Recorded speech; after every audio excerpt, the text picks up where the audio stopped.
તો તમે કેમ આવી રીતના પછી આ કઈ એમ જ છે કે તમે ડાયરેક્ટ 10 વર્ષના કર્મચારી કે ભાઈ તમારાથી થાય તો કરો બાકી ચાલતી પકડો, આવી કેવી ભાષા છે તમારી? આવી રીતના તો કઈ રીતના તમારી કંપનીનો ગ્રોથ થશે? પછી જે વ્યક્તિ તમારા કંપની માટે ખૂન પસીનો પાડે છે એ બી આપણો પરિવાર જ છે ને, એને કઈ રીતના તમે આવી રીતના તમે તુચ્છ ભાષામાં વાત કરો? ભાઈ કર્મચારી છે, 10-10 વર્ષ સુધી તમે પરમેનન્ટ તો કરતા નથી, સેફટીના સાધનો તો આપતા નથી, બરાબર? બોનસો માટે લડાઈ કરવી પડે અમારે, વીમા પોલિસીઓ માટે તમને કેવું પડે.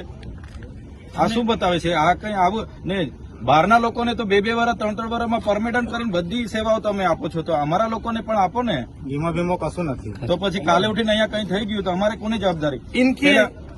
બિરલા સેન્ચુરી વાળા 1300-1400 લોકોને છોડીને હમણાં જતા રહ્યા, હવે 130 જણ અમારી પાસે આવ્યા, અમારે ક્યાં હોદવાના? એટલે તમે છે ને બધું ટર્મ્સ કન્ડિશન અમારા વર્કરો સાથે કમ્પ્લીટ રહો, આવી રીતના બિહેવિયર નહીં કરો.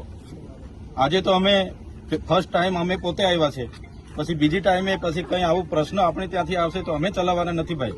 પછી આ તમને કહી દીધું, હવે પછી અમે સાખી નહીં લઈએ આ બાબતોમાં.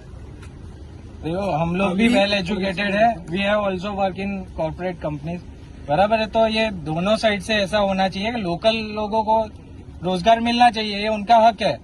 और ये जो भी इश्यू है तो समाधान करके कर सकते हैं, पर ऐसा नहीं है कि आप अपने फेवर में ही सारे रूल्स वो फॉलो करो। और ये जो कामदार है, इधर के मजदूर लोग हैं जो यहाँ से रोजी रोटी अर्न करते हैं, तो उनके लिए ये फिर ऐसा नहीं होना चाहिए कि ये तो आपके रहम राह पे ही कर रहे हैं, कभी भी इनकी जॉब चली जा सकती है। ये भी परिवार वाले हैं तो इनको भी देखना पड़ता है, जवाबदारी है, जिम्मेदारी है इनकी भी घर में।